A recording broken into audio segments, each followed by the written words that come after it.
तो hello dear friends, this is Nikki Mehra और आप सभी के मेरे चैनल पर बहुत बहुत स्वागत है। जैसे कि आप जानते ही हैं कि निरंतर आप सभी के एग्ज़ाम्स चल ही रहे हैं। कुछ लोगों के एग्ज़ाम्स हो चुके हैं तो कुछ लोग एग्ज़ाम्स दे रहे हैं। ये तो निरंतर चलता ही रहेगा यूँ ही 11 तारीख तक। लेकिन जो हमारे जानने लायक बात है वो उस बात पर आते हैं, हम उस टॉपिक पे आते हैं। बिना किसी देरी के हम उस बात को डिस्कशन करना स्टार्ट करते हैं। जैसे कि आज मैंने बहुत सारे लोगों का रिव्यू देखा और मुझे पता चला कि रिव्यू के अकॉर्डिंग, क्योंकि मैं एक दो रिव्यू देख के कभी भी कोई डिसीज़न नहीं लेती हूँ।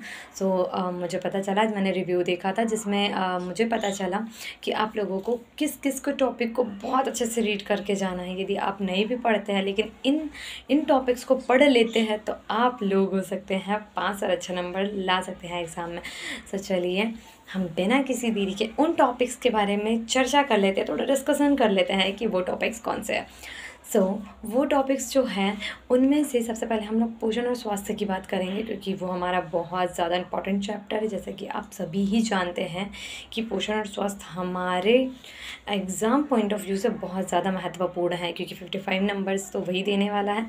हम उसके बारे में चर्चा कर लेते हैं।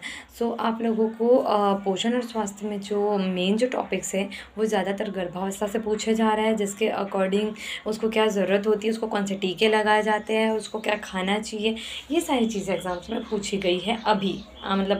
कल के एग्ज़ाम्स में, कल शाम के एग्ज़ाम्स में, ठीक है, मतलब जो सेकंड शिफ्ट का एग्ज़ाम था उसमें, क्योंकि मैंने बहुत सारे लोगों का रिव्यू देखा। उसके बाद में मैंने आप लोगों को ये वीडियो के ज़रिए एकदम शॉर्टली इन्फॉर्मेशन देने के लिए वीडियो बना लिया।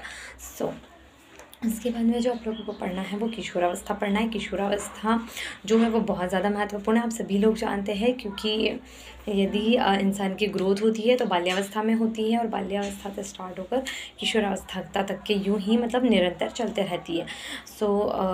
आप लोगों को किशोरावस्था पढ़ लेना है, गर्भावस्था पढ़ लेना है और जो है शिशुअवस्था वो पढ़ लेना है, ठीक है। उसके अकॉर्डिंग जितने भी क्वेश्चंस बन रहे हैं आप उनको अच्छे से पढ़ें, अच्छे से MCQs की प्रैक्टिस करें, ज़्यादा से ज़्यादा आप लोग MCQs लगाएं इन तीनों टॉपिक्स के। और उसके बाद में फिर उसमें मैंने मतलब लोगों को देखा कि उन लोगों ने बताया था कि डेटा टाइप क्वेश्चंस नहीं पूछे गए, लेकिन हो सकता है कि संभावनाएं हो सकती है कि एग्ज़ाम्स में डेटा टाइप क्वेश्चंस पूछ लें। तो ये हो सकता है कि डेटा टाइप क्वेश्चंस एग्ज़ाम में पूछ लें। तो मैंने सोचा कि ना आप लोगों को ये इन्फॉर्मेशन दे दूँ। हाँ, और मैनेजमेंट की रही बात, मैनेजमेंट की, कि आप लोग थोड़ा बहुत मैनेजमेंट में मुझे पता है कि परेशान हो।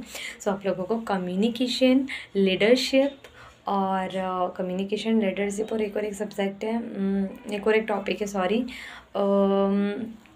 कम्युनिकेशन, लीडरशिप और समुदाय सोसाइटी।